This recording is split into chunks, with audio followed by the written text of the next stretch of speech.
আমার করা fingerprint nail আর্টটাকে এত ভালোবাসা দেওয়ার জন্য সকলকে জানাই অনেক অনেক থ্যাংক ইউ।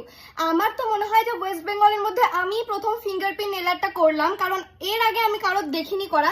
যদি কেউ করে থাকো তো সরি, বাট আমার মনে হলো যে আমি বোধহয় ফার্স্ট করেছি। আর প্রত্যেকে কোথা কোথা থেকে আমাকে মেসেজ করনি, মানে কৃষ্ণনগর, বোলপুর, বর্ধমান, আর তারপর ব্যারাকপুর, বিভিন্ন কলকাতার জায়গা থেকে, যাদবপুর। কিন্তু অত দূরে গিয়ে ক্লাস করানো বা নেল আর্ট করে দেওয়া তো আমার পক্ষে সম্ভব নয়, আমি তো থাকি বীরভূমে। কিন্তু আমি আজকে যাচ্ছি বোলপুর, কারণ দেখো এই ফিঙ্গারপ্রিন্ট নেল আর্টটা দেখে বোলপুরের একটা বোন আমাকে মেসেজ করে যে দিদি ফিঙ্গারপ্রিন্ট নেল আর্টের চার্জ কত, হোম সার্ভিস হলে পরে চার্জ কত, সমস্ত কিছু আমাকে মেসেজ করে।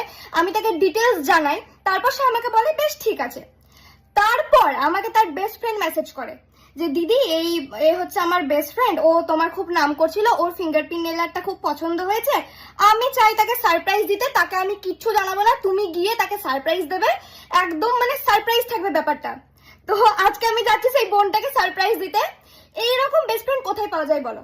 আর তোমরা বয়ফ্রেন্ড হয়ে নিজেদের গার্লফ্রেন্ডকে মানে সারপ্রাইজ দিতে পারছো না, এদিকে বেস্ট ফ্রেন্ড হয়ে বেস্ট ফ্রেন্ডকে সারপ্রাইজ দিয়ে দিচ্ছে। এইরকম বেস্ট ফ্রেন্ড মানে কপাল করলে পাওয়া যায়। তো চলো যাই বোলপুরে ওই বোনটাকে সারপ্রাইজ দিতে, নেল আর্ট করতে। আশা করবো ভবিষ্যতে আরো ভালো ভালো কাজ আনতে পারবো, প্রত্যেকের ভালোবাসা পাবো। ধন্যবাদ।